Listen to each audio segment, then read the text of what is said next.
नमस्कार दर्शक बंधु दिन तमाम बड़ खबर सहित मु कहि खबर पछर कहानी। आज सत्याग्रह आरंभ होला, घरे घरे सत्याग्रह हब।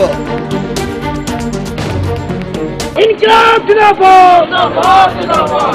नवाब निर्मल कृषक संघ जिंदाबाद, नवाब निर्मल कृषक संघ। समग्र ओडिशार चाषी कुल को से एकाठी हेबा पई सुयोग सृष्टि करचंती, सेहित पई तांको अभिनंदन।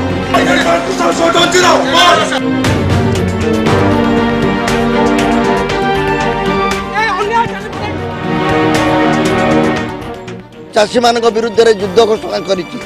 आमे ए युद्ध को स्वागत करूछु एवं स्वीकार करूछु।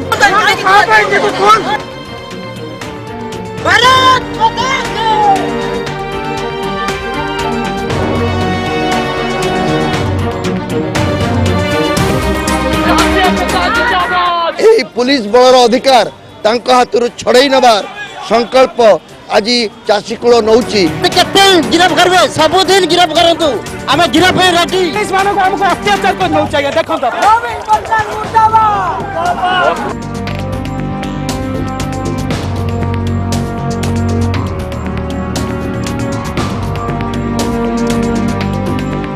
आमे डरी नाऊ।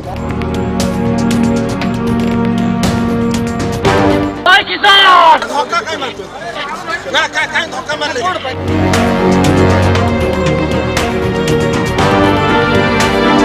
जो डर गया वो मर गया। ओडिशार चाषी माने एक संगठित शक्ति भावे आज पर्यंत सरकार को चैलेंज करिवारे विफल होइथिले। प्रथम थर पाई राजधानी भुवनेश्वर रे चाषींकर स्वर सुना जाउची। आम राज्य रे एक वैचित्र रहिछि। एठी अनेक किस्म ट्रेड यूनियन नथिला बेले ओडिशार चाषी गोटे ब्यानर तले शोभायात्रा बा प्रतिवाद करिवार अभाव देखिबा पाई मिले।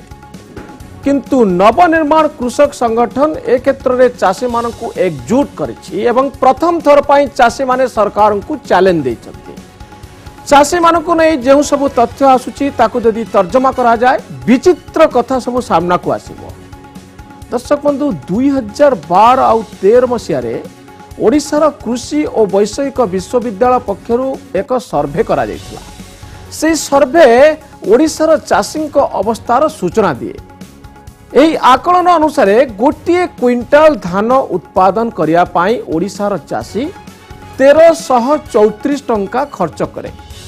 किंतु सरकार पक्षरु धानर जो सहायक मूल्य घोषणा करा जायछि ता हेउछि 1210 टंका निम्नमानर धान पाई एवं उच्च मानर धान हेले 1250 टंका। अर्थात खर्च हेबो 1334 टंका आउ मिलिबो 1210 टंका रु 1250 टंका। क्विंटाल पिछा 100 टंका खेती सहिबो चाषी। आउ गोटे तथ्य मु आपनक सम्मुख रे रखिया पाई चाहिबी। इतिमध्य चाषीर आय दुईगुण हो जाइछि बोली सरकार घोषणा करछन्ति। 2012 और 13 रे गोटे चाषीर आय 2000 टंका थिला बेले 2002-03 रे मात्र 1000 टंका थिला। किंतु थरे नजर पकांतु ओडिशा को छाड़ी देले बाहर राज्यर चाषी माने केते टंका आय करछन्ति। जने भारतीय चाषीर हाराहारी आय हेउछि 6426 टंका गोटे मासरे, जहा ओडिशा चाषीर 3 गुण। पंजाब रो जने चाषी 8059 टंका आय करुथिला बेले हरियाणार चाषी 14434 टंका आय करे।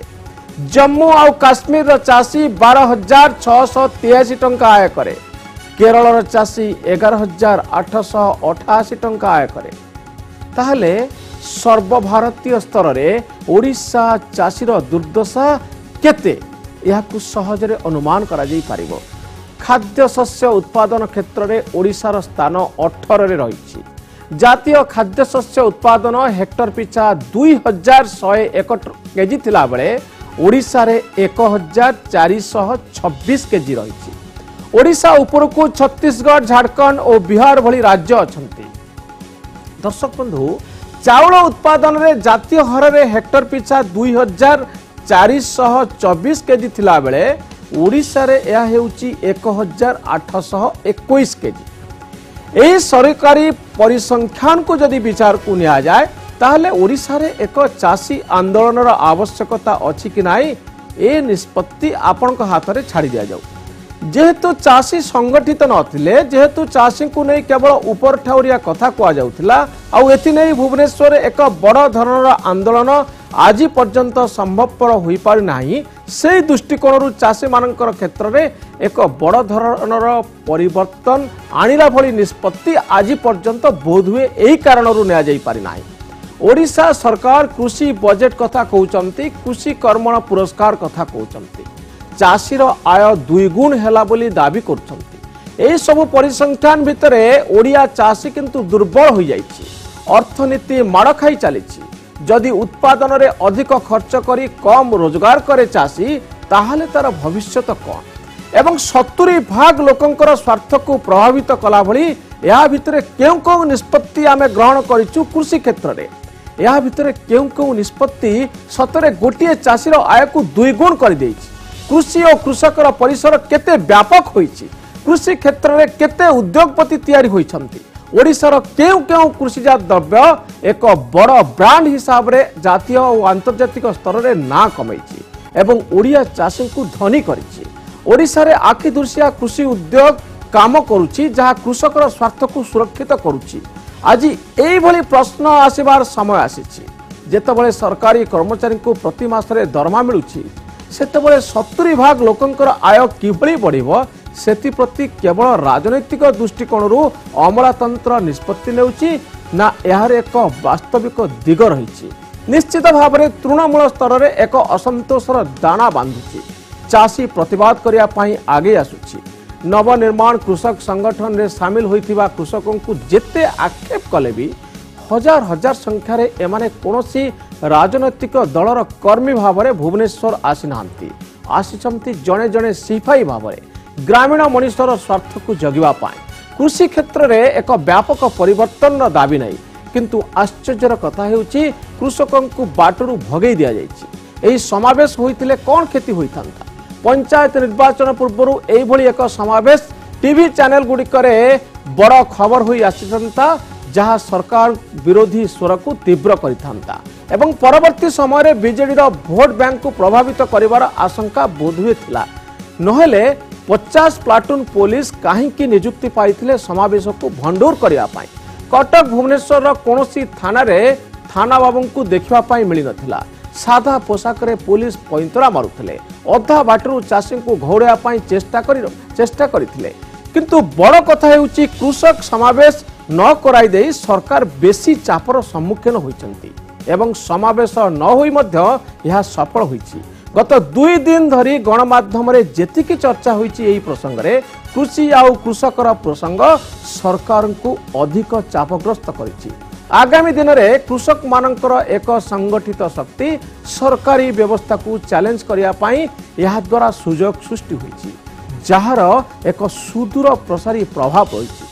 बोधहुए कृषक मान को घौड़ाई न देइथिले समावेश पाई अनुमति देइथिले सरकार कम प्रभावित होइथान्ते, किंतु पुलिस कार्यानुष्ठान सरकार प्रति समालोचना को बढ़ाई देइछि आउ एक बड़ आंदोलन पाई बाट प्रस्तुत करिछि।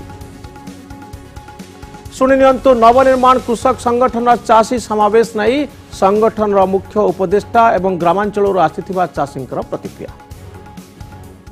या पर ठारू ए आंदोलन गाँव को जीव प्रति गाँव रे प्रति घरे सत्याग्रह हेब ए प्रकार दमन नीलार दृढ़ प्रतिवाद रे प्रति कृषक परिवार प्रतिनिधि माने जो माने संग्रामी बंधु माने आसंता काली ठारू सत्याग्रह प्रतीक स्वरूप से कला बैज परिधान करेंगे एवं ता सहित प्रत्येक कृषक परिवार घरे गोटे कला पताका उड़ीब जेते दिन पर्यंत आमर ए समस्यार समाधान सरकार न करिसंती। एमिति केते गिरफ करबे सबुदिन गिरफ करंतु आमे गिरफ है रेडी। पुलिस मानको हमको अत्याचार को नौ चाहिए देखंत चाषी एकता जिंदाबाद। जोटी बीजेडी कांग्रेस कम्युनिटी समस्त आसिक समावेश करछंदी चाषी आंदोलन को काहे कि एते सरकार भयो घंटा घंटा अटकाई के हम एमिति निर्यातना दउछिन जबरदस्ती पुलिस प्रशासन जबरदस्ती हम घोषणा दउछंदी नवनिर्माण कृषक संगठन जिंदाबाद। दर्शक बंधु जीवाक प्रमुख खबर को जहाँ आज दिन हेडलाइंस देला केउंझर घटना आम डाक्तरी व्यवस्था उपरे पुणी थरे प्रश्नबाची तैयारी करिछि। केउंझर सुकांती नायक जिला हॉस्पिटल को आसीथिले रोगरू मुक्ति पाए, किंतु रोगरू मुक्ति पाइबा परिवर्ते डाक्तरखाना तांकु ए दुनियारू मुक्ति देदेला। मृत्युर दूत साजिला डाक्तरखाना आउ डाक्तर माने मृत्युर दूत साजी सबु दिन पाई जणे महिला को मृत्यु मुख को ठेलीदेले। आम समय सबुठारु बड़ विडंबना जेतेबेले रक्षक भक्षक साजे चिकित्सा दायित्व रे थिबा डाक्तरखाना रोगी को मारी दिए। जहाँ खबर मिलुची सुकांती नायक को दुई थर दिया जाइथिला भूल रक्त। सुकांतींकर ब्लड ग्रुप थिला ओ पॉजिटिव, तांकू दिया जाइथिला ए पॉजिटिव रक्त। भूल रक्त दिया जिबा फଳରେ तांको अवस्था बेळकु बेळ खराब हेउथिला, हेले पाखरे नथिले डाक्तर। जेते काकुती मिनती हेले भी डाक्तर आसी नथिले देखिबा पाए। आउ हॉस्पिटल मुख्य एथिपाई मीडिया रे भूल मागिचंती, कहिचंती अक्षमणीय भूल होईची। भूल सेतिकी बेले मागिले जेतेबेले लोकंकर चाप बढ़िबारे लागिला, जेतेबेले परिस्थिति उत्तेजनापूर्ण हैला। सीडीएमओ दोष स्वीकार कले आउ भूल मागिले। एठी प्रश्न हेउची किते खामखियाली ढंगरे चलीची आम स्वास्थ्य व्यवस्था। भूल सुधारिया पाई पाखरे डाक्तर नाहंती। गोटिए रोगी जेतेबेले जीवन सह संग्राम करुथाए, गोटिए व्यक्ति लोक माने जीवन बंचाइबा पाई प्राणमूर्छा उद्यम करुथांती। जने व्यक्तिंकर जीवन बंचाउथिबा लोक माने केते खामखियाली होई पारंती, ए हेउची तार प्रमाण। मेडिकल अवहेला पाई अनेक दंड विधान रही मेडिकल नेग्लिजेंस पाई, किंतु गोटिए डाक्तर भूल करी दंड पाइबा घटना अति विरल, अति क्वचित। भूल औषध बा इंजेक्शन देइथिबा डाक्तर को यह प्रमाणित करबा आम पक्षरे एते सहज नुहे। दोषी सजैबा एते सहज नुहे गोटिए साधारण मनिष पाए। विगत दिन में जेते सबु अभियोग आसीछि सेतिरे डाक्तर को दंडित करा जाई पारि नाई। साधारण मनिषर डाक्तरी ज्ञान न थाए, तेणु डाक्तरी अवहेला नहीं चैलेंज करने कष्ट होता है। सतरे डाक्तरी अवहेला जो मृत्यु होईछि ना स्वाभाविक भाव में मृत्यु होईछि ताकू जानिबा भारी कष्ट। डाक्तर कथा को बुझी जाई अनेक लोक अभियोग करती नाही एवं एई जटिल कारबार भितरे मुंड खेलांती नाही। तेणु डाक्तर माने दंडित होई पारंती नाही, किंतु एही सब घटना डाक्तर को उपरे आमर संदेह को बढ़ी दिए। आमे देखिचु ओडिशार विभिन्न हॉस्पिटल ले डाक्तर को उपरे आक्रमण होउछि। डाक्तरी अवहेला कारणरू एही सब दुर्घटना घटे, अघटन घटे। डाक्तर को सुरक्षा पाई आईन प्रणयन भी करा जाइछि, किंतु विधानसभार आईन डाक्तर को सुरक्षा दे पारिबो कि? जदि भूल रक्त दे रोगी को मारी दिया जाए, केउंझर एई घटनारू गोटिए कथा मन को आसुछि। भूल रक्त दिया जिबा कथा सामना को आसिला परे रोगी संगीन अवस्था रे थिला बेले डाक्तर काहेकि आसिले नाही चिकित्सा पाई? मनीष जीवन रो मूल्य कौन एवं डाक्तर को पाखरे मनीष जीवन दिन को दिन एते सस्ता हो जाउछि काहेकि? एते मनीष काहेकि गौण हो जाउछि जने डाक्तर को पाखरे? खामखियाली चिकित्सा एवं रोगी को मृत्युमुख को ठेली देवा घटना रे डाक्तर को बा हॉस्पिटल कर्तृपक्ष को केबे हेले क्षमा करा जाई परिबो नाही। जेउ भूल मनुष्यर जीवन को नहीं जाए, जेउ भूल बंचिबा को चाहूथिबा मनुष को मारी दिए, सेही भूल पाई कोनोसी क्षमा न थाई पारे। दर्शक बंधु, डॉक्टर दामोदर राउत 75 वर्ष रे पाद देइछंती। एई 75 वर्ष पूर्ति अवसर रे तांको बासभवन ने केक कटा जाइथिला एवं तांको निर्वाचन मंडली रे एक बड़ धरनर रैली देखिबा पाई मिलिथिला। 75 वर्षर दामबाबू एक चर्चित राजनीतिक सरकार भीतर रही सरकार को समालोचना करने क्षेत्र में दामंकर ना सबु बेले चर्चा रे थाए। केतबेले से राज्यर मंत्री को समालोचना करती तो आउ केतबेले विरोधी नेता को कटाक्ष करती। सांबादिक माने रोचक खबर पाई सबुबले दामबाबू को पसंद करती।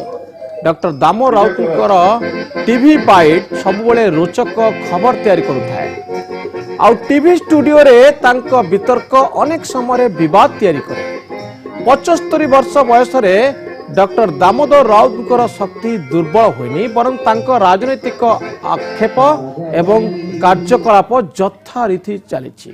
तांको समसामयिक राजनेता माने तांको तुलन में निष्क्रिय होई पड़िथिला बेले बिजू बाबूंको समयर जड़े सक्रिय नेता भाव में डॉक्टर दामोदर राउत काम करि आछुछन्ति। मंत्रिमंडल रे तांकर बयस एवं अभिज्ञता को यथेष्ट सम्मान दिया जाय न पारे, किंतु निज कथार चातुर्य बल रे राजनैतिक पतियारा जाहिर करिसन्ति डॉक्टर राउत। दलीय नेता को क्षुब्ध करी मंत्रिमंडल रे निजर आसन को सुरक्षित रखिसन्ति। किछि दिन तले से एक मंतव्य देइथिले जा हेउची जे से वयस्क किंतु वरिष्ठ नुहंती, अर्थात बयस एवं अभिज्ञता दृष्टि से वरिष्ठ हेले भी कनिष्ठ मानकु गुरुत्व दिया जाउची, कनिष्ठ मानकु नहीं दलर काम करा जाउची। सरकार वरिष्ठ मान कहिले युव नेता मानकु बुझुची, किंतु बयस हेले भी केवल वयस्क होइछन्ति डॉक्टर राउत, वरिष्ठ होई पारि नांती।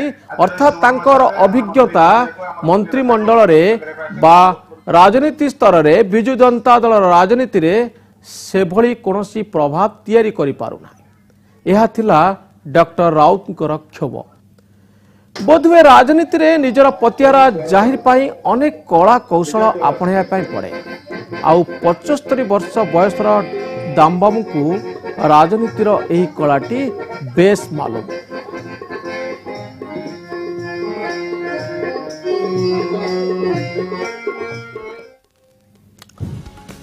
दर्शक बंधु समय शेष होइछि, पुणी देखा हबो आसंता काली ठीक एही समय। नमस्कार।